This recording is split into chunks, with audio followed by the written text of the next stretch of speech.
الحمد لله رب العالمين، والصلاة والسلام على أشرف الأنبياء والمرسلين وعلى آله وصحبه أجمعين. اللهم صل على سيدنا محمد الفاتح لما أغلق والخاتم لما سبق ناصر الحق بالحق والهادي إلى صراطك المستقيم وعلى آله وصحبه حق قدره ومقداره العظيم. لا حول ولا قوة إلا بالله العلي العظيم.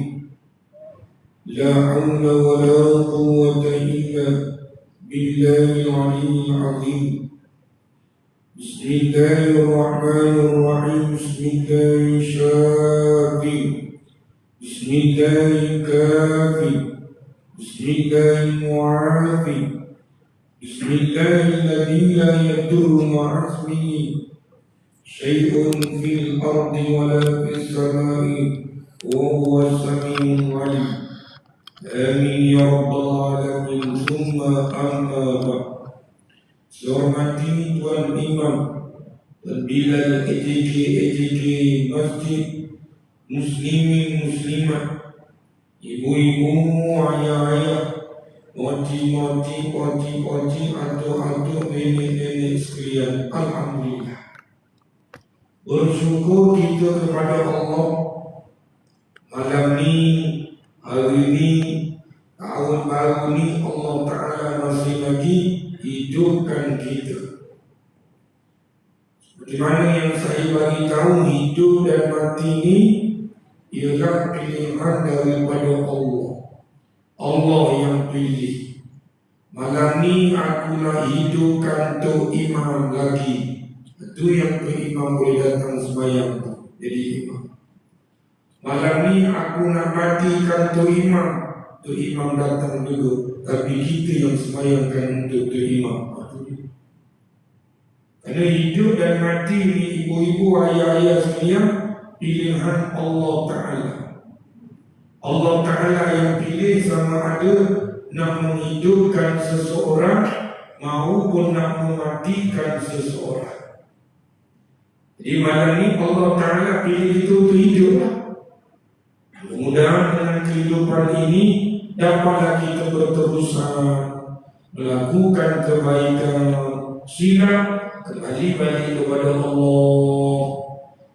Silap lagi kembali balik kepada Allah, terus lagi minta maaf kepada Allah Subhanahu wa Ta'ala. Baik, tuan-tuan, ibu-ibu, ayah-ayah rahmati Allah, malam ini kita nak kongsikan sedikit bersifat ihsan dalam kehidupan. Ihsan kan ada 3 perkara. Islam ni ada 3 perkara: iman, Islam dan juga ihsan. Iman, maka ulama uraikan iman tu dia cerita berkenaan dengan sifat 20, diuraikan wujudnya Allah, qidam, baqa. Kemudian tuan-tuan rahmati Allah, dia cerita pula berkenaan dengan Islam. Maka Islam ni menceritakan berkenaan dengan ilmu fiqh, sahabatan sembahyang dan sebagainya. Ihsan ni diuraikan dengan ilmu tasawuf. Jadi ihsan tu sendiri, tuan-tuan rahmati Allah, ulama kata di dalam kitab Misbahul Munir fi Ma'rifatillahil Qadir, karangan Syekh Abdul Aziz, dia bagi tahu dalam kitab tersebut apakah itu ihsan. Ihsan, bermula ihsan itu ialah berlaku baik ataupun berbuat baik. Dan di antara ihsan itu, katanya ulama, mereka yang berbuat baik, contohnya seperti solat, ihsan. Siapa yang sembahyang, ulama kata dia telah berlaku ihsan. Ihsan kepada siapa? Diri dia. Hari ini orang nampak bila kita buat zolim kepada orang. Awak tak baik kau buat zolim dekat bini awak. Awak tak baik kau buat zolim dekat jiran awak. Awak tak baik kau buat zolim kepada anak awak. Tapi dia tak sedar selama ni dia telah berlaku zolim kepada diri dia sendiri. Macam mana tu? Apabila dia meninggalkan solat, apabila dia tidak melakukan ketaatan kepada Allah, maka itu contoh mereka yang menzolimi diri mereka sendiri. Punca atau asbab mereka tinggal solat, maka akan diumbar ke dalam api neraka Allah Ta'ala. Maka daripada sebab itu Nabi panggil sebagai golongan mereka ini yang menzolimi diri mereka sendiri. Kemudian ulama bagi tahu di antara ihsan juga ialah mereka ni puasa ihsan juga. Dan ihsan katanya ulama ialah syarat kesempurnaan Islam. Itu ihsan. Ihsan ialah syarat kesempurnaan Islam. Bukan syarat sah kepada Islam, bukan syarat kesempurnaan Islam. Kita ni orang Islam dah, tapi bila ada sifat ihsan, maka ihsan itu syarat kesempurnaan. Nak bagi kita punya Islam ni jadi molek, nak bagi kita punya Islam ni jadi comel, jadi bagus, maka kena ada sifat ihsan. Bukan syarat bagi sah Islam. Bermakna kalau kita tidak ada sifat ihsan, adakah kita ini kafir sebab itu bukan Islam? Tidak. Ini bukan syarat bagi sah Islam, hanya syarat untuk kesempurnaan Islam. Ya, apa-apa pun kita nak sempurna. Kita bawa kereta, tuan-tuan, tidak ada cermin, tidak sempurna. Mesti kita nak ada cermin. Kita bawa kereta, dah, tidak ada enjin, ulang lagi, mesti kita nak ada enjin. Maka kita dalam dunia ini semua nak yang sempurna. Maka sedemikianlah tuan-tuan, Islam yang kita akuti sekarang ini hendaklah kita uruskan ianya jadi supaya sempurna. Baik, apa kata pengarang kita? Terdapat beberapa amalan yang mampu mengundang rahmat Allah. Antara amalan yang paling penting dalam menggapai rahmat Allah adalah dengan bersifat ihsan dalam kehidupan. Tuan-tuan, kita bahaskan dulu apakah makna rahmat. Dulu saya pernah sebut dah apa makna rahmat. Rahmat yang disebut oleh para alim ulama iaitulah belas ihsan ataupun belas kasihan. Itu daripada segi bahasa. Adapun rahmat daripada sudut istilah ialah Allah Ta'ala bagi kebaikan kepada kita. Contoh, tubuh badan yang sihat, minda yang cerdas, jiwa yang bersih. Lagi Allah Ta'ala bagi petunjuk, Allah Ta'ala bagi rezeki. Maka itu dipanggil sebagai rahmat. Macam mana kita nak biar Allah Ta'ala ni bagi petunjuk kepada kita? Macam mana kita nak biar Allah Ta'ala ni bagi apa lagi? Hidayah kepada kita, bagi kebaikan kepada kita. Ataupun kita nak Allah Ta'ala sayang kepada kita dan menyebabkan rahmat Allah Ta'ala itu kita boleh masuk ke dalam syurga. Maka di antara amalan untuk kita mendapatkan rahmat Allah, untuk kita mendapatkan kasih sayang Allah, maka katanya pengarang kitab ini, dia suruh kita berlaku ihsan. Saya ulang balik, ihsan itu apa? Katanya ulama, ihsan ialah berbuat baik. Ada ihsan. Baik, tengok apa kata pengarang itu lah. Ihsan merupakan antara tonggak penting dalam agama Islam. Selepas daripada iman dan Islam, ihsan yang dimaksudkan bukan sekadar berlaku ihsan kepada manusia, malah kepada seluruh makhluk termasuk bumi. Apa yang makhluk? Contohnya seperti binatang. Ihsan itu kita nak bunuh semua. Nah, semut yang gigit kita, ihsan. Tapi tengok dia ni semut. Kalau semut tu dia tidak kacau pada kita, kita tidak boleh bunuh dia. Dia lalu depan mata kita semua. Dah, on the way nak pergi NSD, dia bawa anak-anak dia, kita pun bunuh semua. Tak boleh, tuan-tuan. Melainkan kalau semua itu gigit kita, kita boleh bunuh dia.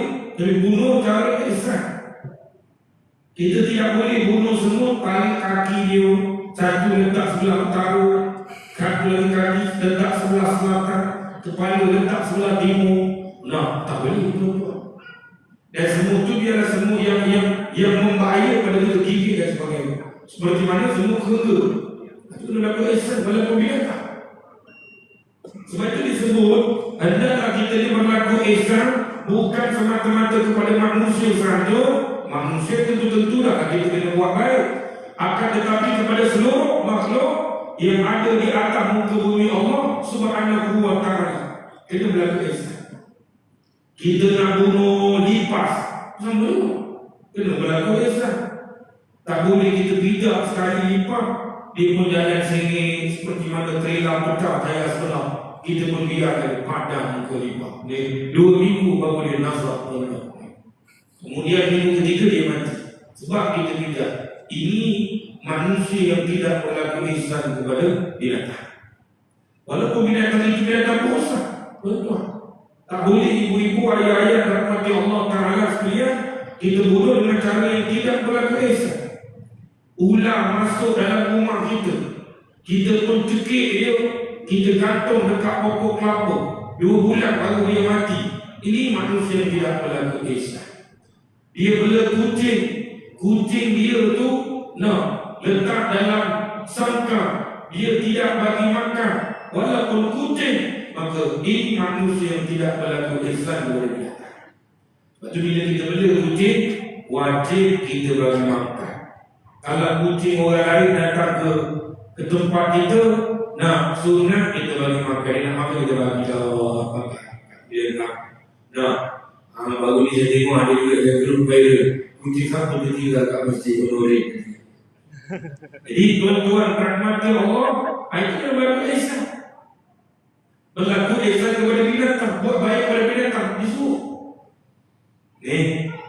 Kita boleh lembu bagi makan.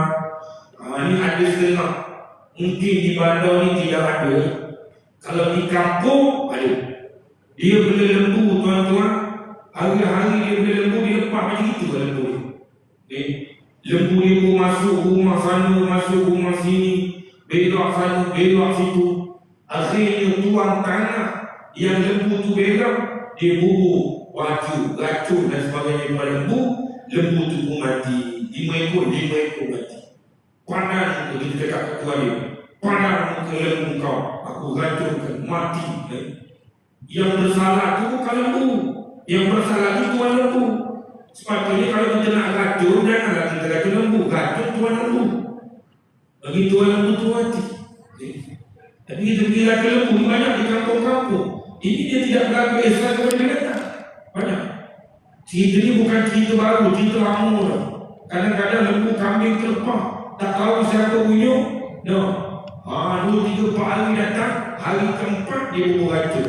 20 ekor kambing, 20 ekor balik kembung perut mati. Hasil daripada kita itu. Lepas tu macam mana kita nak buat? Cara ni buatlah pagar, misalnya contoh. Mana kita dalam kambing dia, kita pun nak kena buat pagar rumah kita. Dia tak buat. Kita buat pengaduan dekat majlis pembandaran dan sebagainya.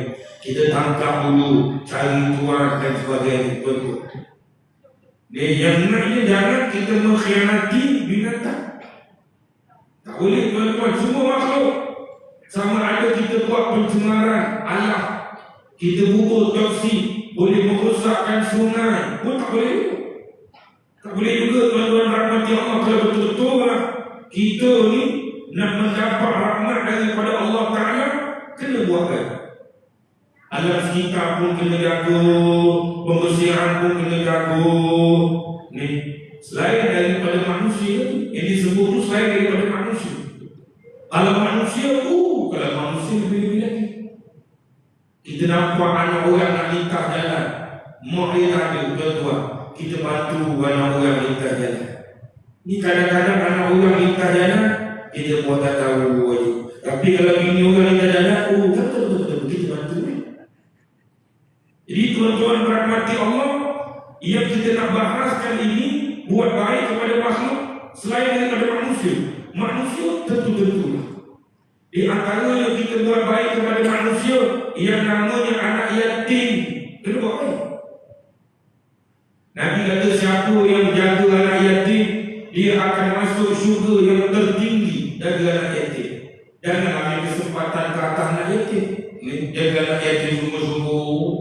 Dan contoh kena ingat, anak yatim apa mana? Apakah ciri-ciri anak yatim? Ialah dia tu belum balik lagi, kemudian kematian bapa. Itu anak yatim, kematian bapa.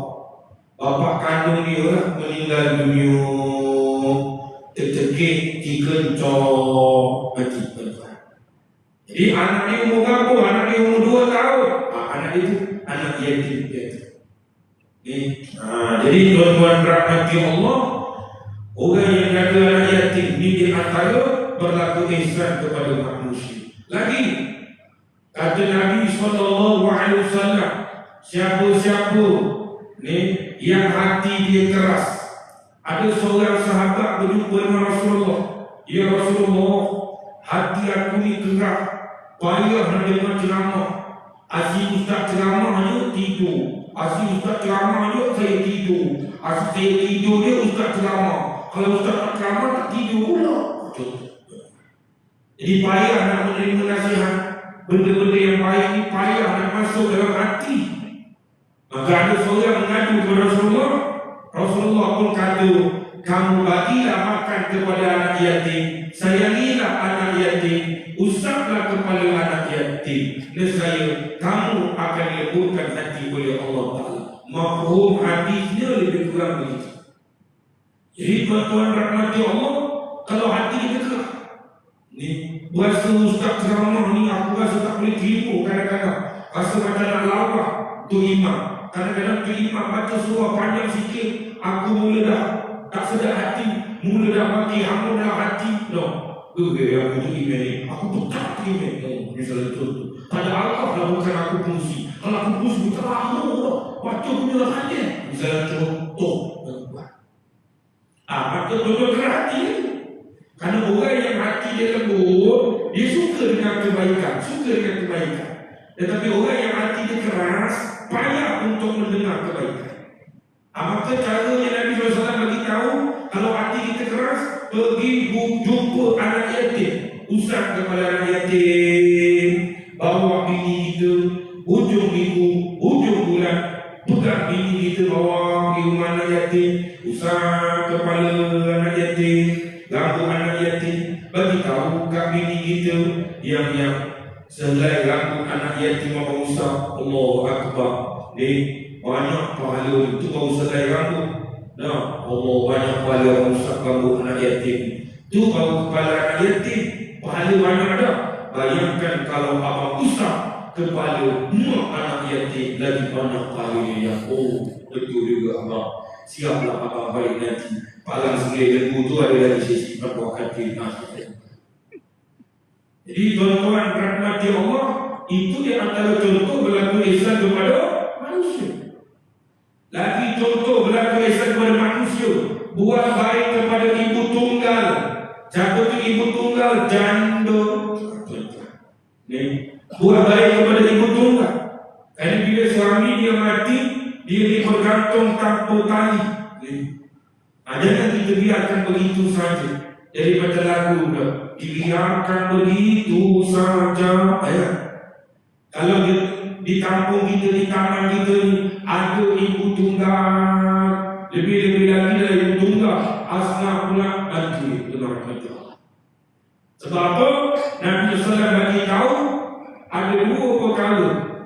Kalau kita buat 2 perkara ini, kita tidur malam, maka amalan kita seperti mana sepanjang malam. Yang pertama, bantu orang miskin. Ada di sekeliling kita yang orang miskin tak mampu nak bayar sewa rumah. Sebab apa tak mampu nak bayar sewa rumah?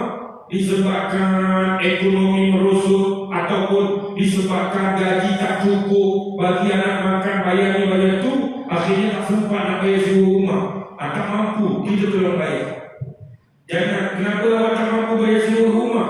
Saya beli dadah baru ni 2 kilo, kemudian ketuk 5 botol. Itu tak ada. Jadi tuan-tuan rahmati Allah, kita bantu orang miskin. Orang miskin tak ada beras, kita bagi. Orang miskin tak ada gula, kita bagi. Tiba-tiba malam kita tidur, maka tidur dia sampai ke siang, sampai ke subuh, seperti mana beribadat sepanjang malam. Satu.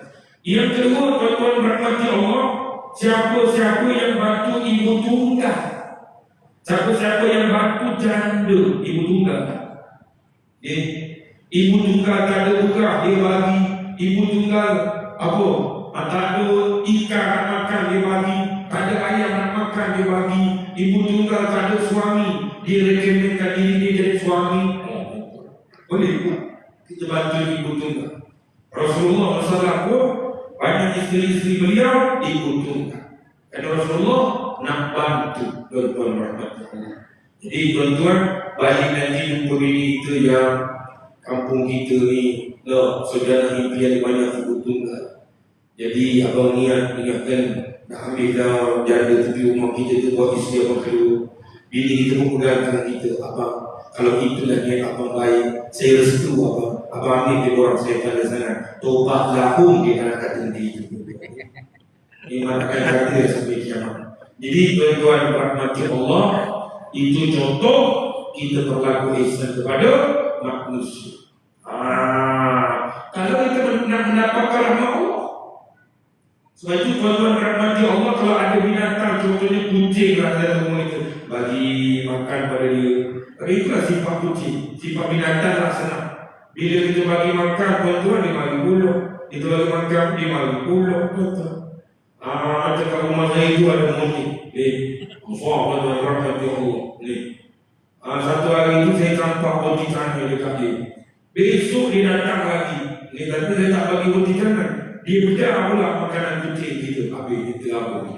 Jadi apa yang saya cerita secara umumnya berlaku ihsan kepada binatang. Soal macam mana binatang orang merosak tu lain cerita. Cuma saya nak bagi tahu berbuat baik kepada semua makhluk. Maka itu sebahagian daripada ihsan. Nak bunuh cicak, kan boleh pahala. Boleh tak kita bunuh cicak? Boleh. Sunat kita bunuh cicak dalam rahmat Allah. Kalau kita bunuh sekali, 100 pahala. Bunuh 2 kali, 80 pahala. Khilaf, setengah kata 90 pahala. Bunuh 3 kali, 70 pahala. Yang penting kita bunuh. Jangan kita pergi pijak kepada cicak, kita pun cabut ekor dia, cabut kaki dia, sedangkan perkara itu memang betul sunat kita bunuh. Tapi disebabkan kita khianat kepada binatang, kita tidak boleh bunuh betul Allah. Nak bunuh tikus, boleh sama juga. Kita tidak boleh rendam tikus itu ke dalam banti 2 hari baru dia mati. Itu menyiksa. Tidak ada sifat ihsan. Lepas cara dia macam mana kita nak bunuh tikus? Kita pegang lagu mana kepala dia, kemudian kita pun katok. Sekali 2 kali mati, 3 sekali itu. Kalau kita tak berani nak pukul dia, lepaskan tikus itu di hutan. Jangan kita tangkap tikus kat rumah kita, dilepas pula tikus dia sebelah rumah. Bertepik pula dia sebelah rumah, tikus masuk ke dalam. Jadi tuan-tuan rahmati Allah itu contoh berlaku ihsan kepada seluruh makhluk. Itulah Islam, tuan-tuan. Indahnya Islam, cantiknya Islam, tuan-tuan rahmati Allah. Dia suruh kita buat baik kepada orang miskin, dia suruh kita buat baik kepada ibu tunggal, dia suruh buat baik kepada budak-budak. Walaupun budak-budak itu bukan anak itu, bukan cucu kita buat baik. Ya, kalau ada budak-budak semayang, dia bising. Budak semayang lah, kita semayang, dia bising. Contoh. Maka kita bagi tahu elok nak main dekat belakang. Nak bising dekat belakang. Jangan bising sini mengganggu Tuhan tengah semayang dan sebagainya. Ini dia tengok orang tu bising, dia tegik. Dah budak tu balik rumah kata ada hantu raya kat majlis saudara impian. Benda tu siap tuan-tuan. Cara yang elok-elok tuan-tuan rahmati Allah nak beritahu itu dia selalu berlaku baik juga tuan-tuan rahmati Allah. Tapi saya tengok orang-orang surau, orang-orang masjid tuan-tuan yang dia nampak budak di bising. Ada kalanya dia semayang dah zuhur berjemaah, habis semayang berjemaah, dia semayang sunat ba'diyah.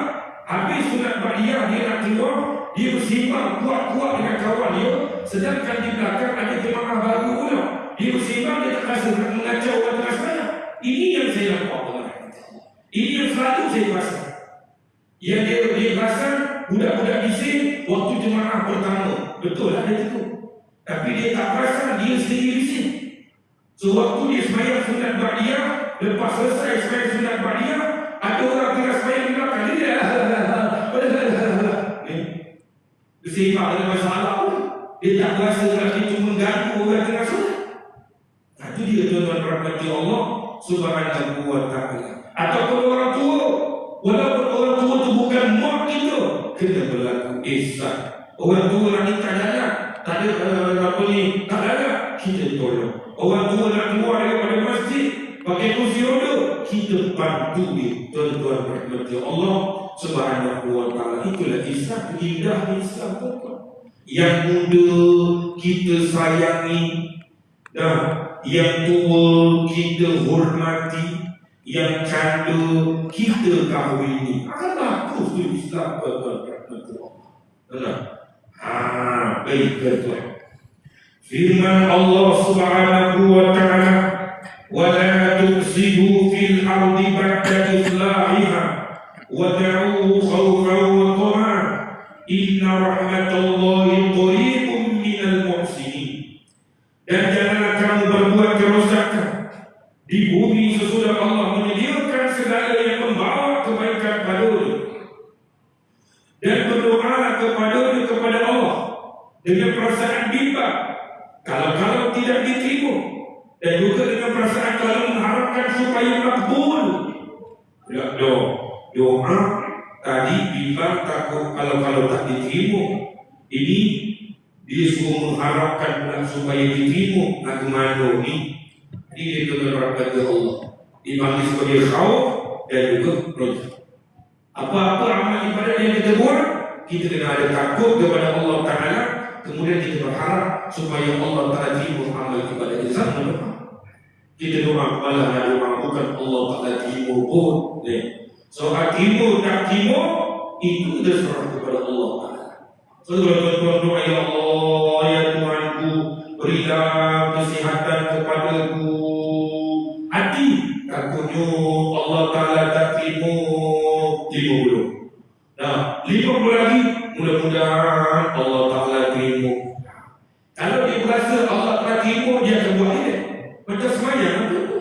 Kalau semayang dia rasa Allah Ta'ala terima, dia Allah hidayah tuan-tuan. Hidayah saya. Tengok cicak, tengok kipas besar juga kipas dia. Beliau ada juga ibu tengok kat atas tu. Dia nama Suria pula contoh tu. Kalau dia takut sangat pun tak nak hidup. Allah. Jadi was-was pun takut sangat. Ini betul. Jadi was-was. Saya ada jumpa orang was-was ni, memang betul-betul piau punya ni was-was orang betul. So waktu saya diterima dulu lah, diterima masjid.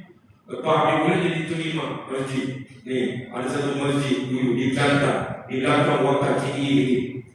Jadi kita baca Fatihah, Waladdallin, Amin. Dia duduk sahih keempat. Bismillah. Kita baca surah Bismillahirrahmanirrahim. Wadduha. Dia baca Fatihah. Al-Ham. Lebih kuat suara dia daripada suara saya.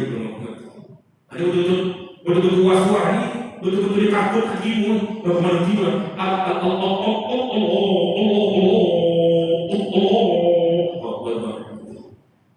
semuanya orang was-was ni yang kita edit, ada kita edit contoh ni yang saya nampak dan biasa orang was-was ni orang Malaysia ada satu cerita dia pergi buat umrah Ni di Mekah tuan-tuan, dia sembahyang sebelah Arab. Ni waktu sembahyang Isya. Allah terima. Allahu Akbar. Orang Arab Allahu Akbar. Dia Allah.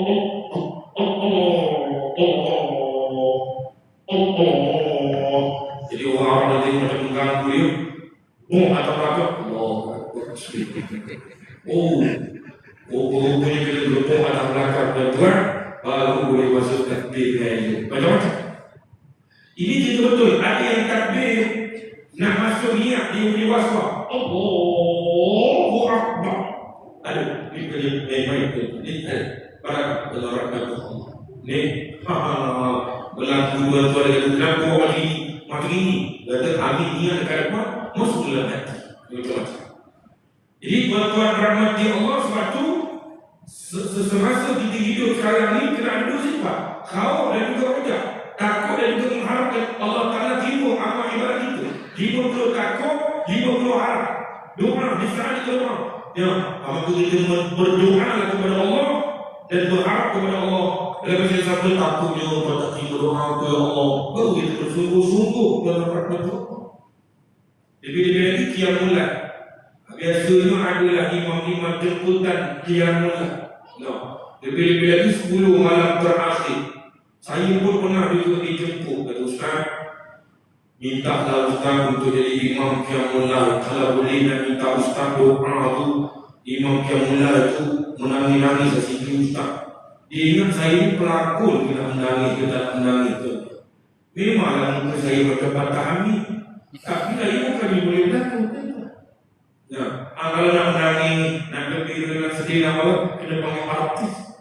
Cumanya kebetulan bila kita doa tu tuan-tuan, baik-baik daripada doa, ayat-ayat daripada doa tu sekiranya menyentuh hati kita, dan kita rasa takut kepada Allah dengan doa-doa yang kita doa tadi, dan takut Allah tak terima, dan masih sama Arab, ada sifat datang daripada hati, kita pun nangis ke Tuhan rahmat Allah. Sedih ni, begitu kan.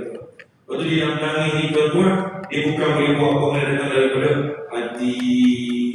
Jadi tuan-tuan, sebab itulah kalau kita waktu hidup ni tak ada dua sifat, melainkan di saat kita nak mati.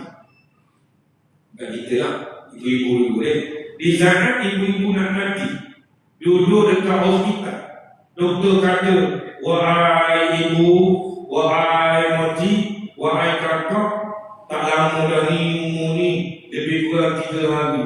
Waktu tu tak perlu ada sifat takut.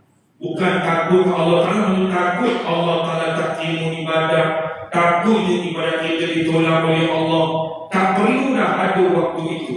Hanyalah perlu ada waktu tu sifat harap. Mudah-mudahan Allah terima haji aku. Mudah-mudahan Allah telah terima umrah aku. Mudah-mudahan Allah telah terima solat aku selama ini. Mudah-mudahan Allah telah ampunkan dosa aku selama ini. InsyaAllah Allah Ta'ala akan ampunkan dosa itu. Ana inda dhanni abdi. Aku ni di sisi sangkaan hamba aku. Kalau hamba aku menyangkakan bahawa dosa-dosanya diampunkan oleh aku, insyaAllah Allah telah akan ampunkan dosa itu. Itu nanti di saat kita nak mati, tuan-tuan rahmatullah. Sebab tu tuan-tuan, waktu kita sihat ni lah kita nak belajar macam mana. Nanti waktu dah sakit, nanti payah dah nak belajar macam mana cara semayang berbaring. Kita tak tahu, akhirnya kita tak semayang.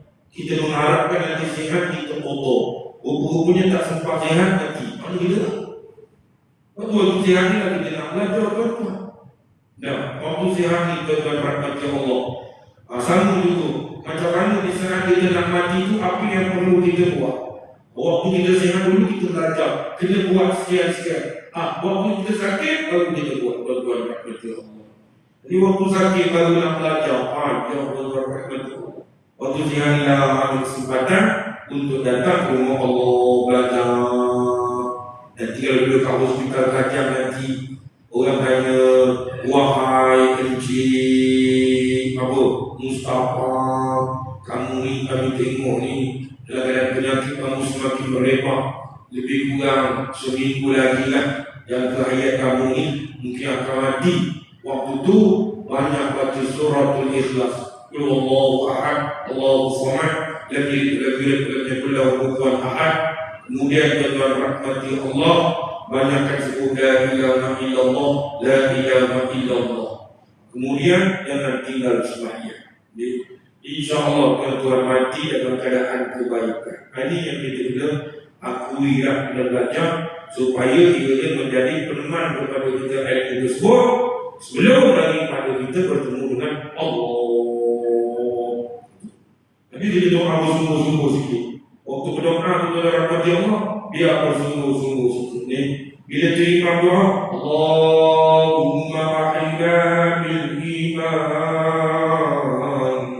Amin. Doa bersungguh-sungguh. Biasa yang doa bagi apa? Lembut, tahan. Ini biasanya imam-imam tua-tua yang dah lama kahwin tuan. Kalau imam yang baru kahwin, dia doa cepat sikit. Allahu Akbar, supaya cepat. Bismillahirrahmanirrahim. Alhamdulillahirrahmanirrahim. Maliki yaumiddin. Doa. Allahumma ahini wa ni'mat, tidak ada yang macam. Tapi imam kalau lama dah 40 tahun dah kahwin, memang dia malah nak balik rumah dah. Allahumma a'ina bil iman. 30 minit doa.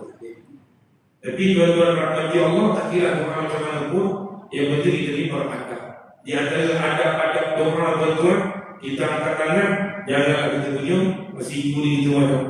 Biar kita minta kepada Allah Ta'ala itu bersungguh-sungguh. Sebut biar bagi terbukti. Orang kata bagi bukti. Jangan tak bukti. Tak bukti itu bagaimana?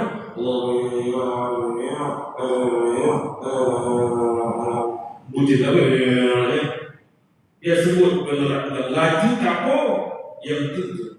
Allahumma a'ina bil iman wa adkhilna bil iman wa ahshurna bil iman wa adkhilna jannata ma'al iman rahmatika ya arhamar rahimin. Allahumma ighfir lana bi husnil khatimah wa la takhtim alaina ya Allah bisu'il khatimah. Bila cepat-cepat dan lari ke mana berbuat. Khairul umuri kata Nabi al-Fatihah. Sebaik-baik pekerjaan itu pertengahan. Lagi sangat pun diam, perlahan sangat pun diam. Pertengahan berdoa rahmati Allah Subhanahu wa ta'ala. Di saat kita berdoa baik. Sama lagi. Sesungguhnya rahmat Allah Ta'ala itu dekat kepada orang-orang yang memperbaiki amalanmu. Surah Al-A'raf ayat 50. Baik, benar rahmati Allah. Kata yang mengarang, ihsan itu terbahagi kepada dua. Yang pertama, ihsan dalam ibadah. Yang kedua, ihsan dalam muamalah. Ihsan dalam ibadah sebagaimana dalam sebuah hadis yang panjang daripada Abu Hurairah radhiyallahu anhu, di mana malaikat Jibril bersoal jawab dengan Nabi sallallahu alaihi wasallam. Antara soalan yang ditanya oleh malaikat adalah tentang ihsan. Kena disebutkan malaikat ni datang sebut rutin, sebut semak, kemudian berlagu lutut dengan Nabi sallallahu alaihi wasallam. Berlagu lutut dengan Nabi. Hadis itu banyak. Maka ditanyakan beberapa soalan. Dan antara soalan yang ditanya berkenaan dengan ihsan. Baik. Mal ihsanu qala at-ta'budallah ka'annaka tarahu fa in lam takun tarahu fa innahu yaraka. Baik, ini malaikat Jibril bertanya kepada Rasulullah, apakah itu ihsan? Bagi Rasulullah sallallahu alaihi wasallam menjawab, sesungguhnya kamu beribadah kepada Allah seolah-olah kamu melihatnya. Jika kamu tidak dapat melihatnya, maka sesungguhnya dia melihatmu. Hadis riwayat Bukhari nomor hadis riwayat Bukhari nomor hadis waktu riwayat Bukhari 50 dan juga riwayat Muslim menurut hadis pada riwayat Muslim 9. Baik, tuan-tuan. Berkenaan dengan hadis ini, apakah makna ihsan? Lalu Nabi kata, kamu beribadat seolah-olah kamu melihat Allah Ta'ala. Jadi kita jangan bahas lagi hadis ini. Kita nak bahas ulama yang membahaskan hadis ini. Baik. Daripada hadis ini difahami bahawa ihsan dalam ibadat mempunyai dua peringkat. Ulama Hurairah, kita tak perlu Hurairah, ulama Hurairah. Waktu hadis ke ayat Quran ke, kita tengok uraian daripada ulama. Baik. Daripada hadis ini difahami bahawa ihsan dalam ibadat mempunyai dua peringkat. Peringkat yang pertama adalah dipanggil sebagai musyahadah. Manakala peringkat yang kedua pula adalah dipanggil sebagai muraqabah. Ini riwayat ihsan berdasarkan hadis yang Nabi SAW bagi tahu kepada Jibril. Yang Jibril datang, bukan? Nabi beritahu kepada Jibril berkenaan dengan ihsan ialah sesungguhnya kamu beribadat melihat Allah. Kalau kamu tidak melihat Allah, Allah melihat kamu. Ulama menguraikan berkenaan dengan ihsan itu, hadis tadi terbagi kepada dua. Satu dipanggil sebagai peringkat yang paling tinggi, yaitu peringkat musyahadah. Yang kedua dipanggil sebagai ihsan peringkat muraqabah. Apa itu musyahadah? Apa itu muraqabah? Kita dengar sama-sama. Musyahadah bermaksud mereka mampu melihat kebesaran Allah di hadapan matanya. Apa sahaja yang berlaku di sekelilingnya, dia dapat melihat kebesaran Allah. Apa yang berlaku? Sakit, dia melihat kebesaran Allah. Sihat, dia melihat kebesaran Allah. Dia tak nampak makhluk. Kemarahan, inilah kebesaran Allah Ta'ala dalam hati dia. Tidak ini kebesaran Allah. Awak tak payah bayar, awak ada kereta saya, awak boleh bayar, biar saya yang bayar. Itu bukan masuk begitu, betul. Dah. Maksudnya dia nampak apa yang berlaku baik dua tu, dia nampak tu musyahadah. Dia nampak dalam rahmat Allah, itu semua daripada Allah Ta'ala. Ini martabat yang paling tinggi sekali. Apa pun yang berlaku di sekeliling dia, dia nampak kebesaran Allah. Mereka ini hidup dalam keadaan di mana dia sentiasa merasakan dapat melihat kebesaran Allah. Ini adalah peringkat ihsan yang paling tinggi sekali. Ini ihsan yang paling tinggi sekali.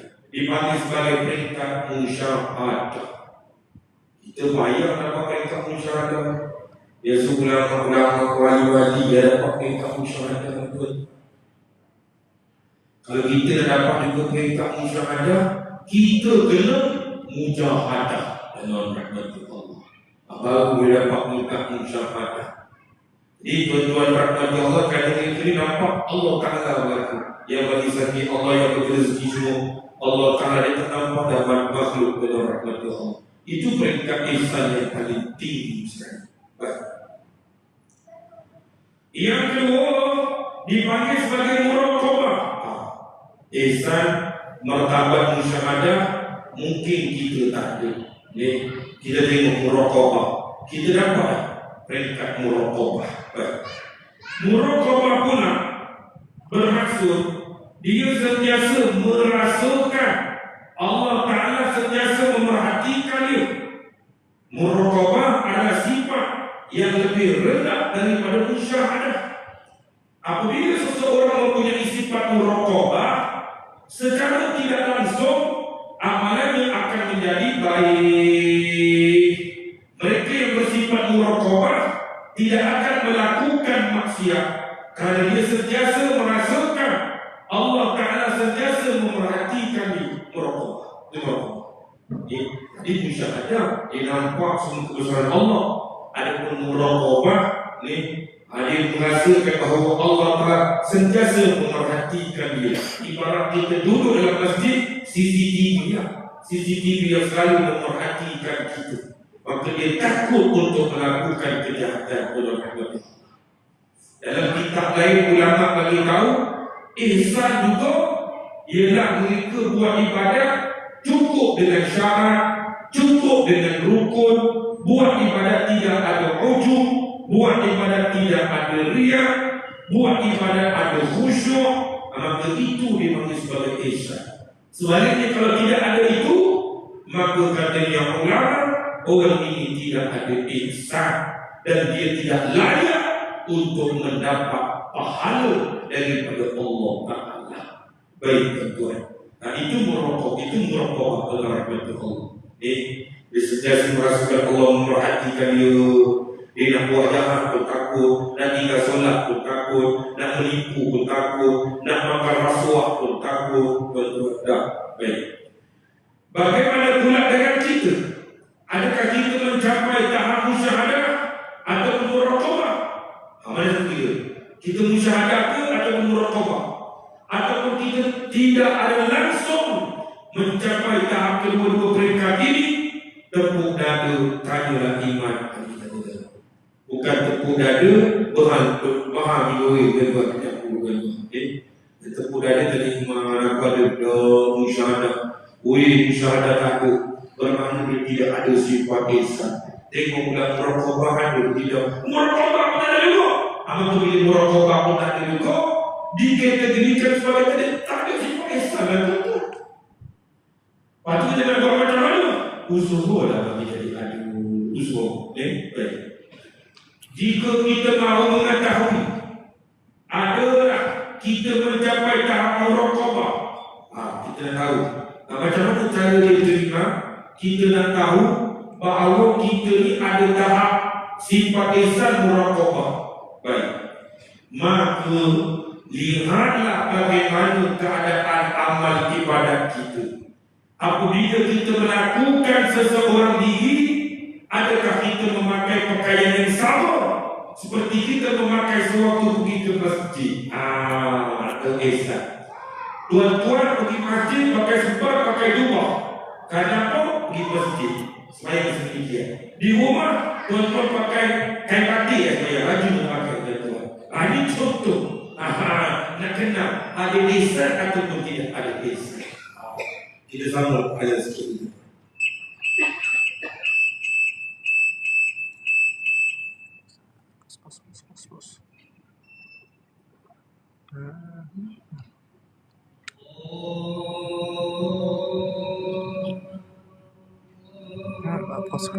Pos.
Allahumma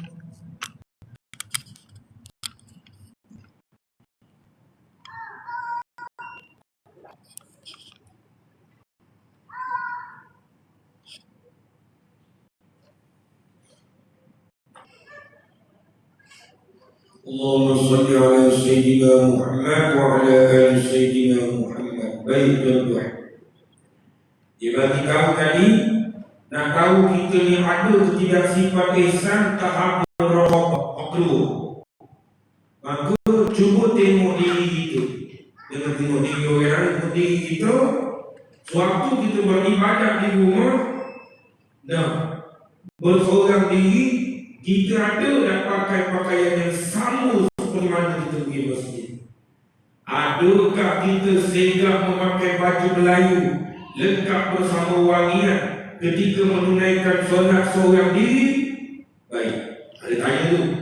Andainya kita masih membezakan amalan kita sewaktu kita beribadah seorang diri dan ketika bersama para jemaah, maka ketika itu kita masih belum mencapai tahap muraqabah. Sewaktu sembahyang kat masjid dengan tu imam berzikir, dia berzikir Alhamdulillah.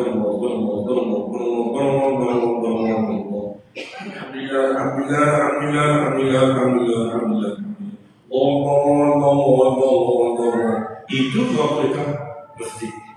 Kalau dia sembahyang dekat rumah, ya Allah, lebih-lebih lagi depan TV, ibu-ibu makcik-makcik, Allahu Akbar, sepi, murah, mati tengok TV, jualan promosi, sila beli, waduh, ibu sembahyang cepat-cepat, kemudian bagi salam, sallallahu, doa tak mana, wirid pun tak mana, boom, lagi tuan-tuan Allah.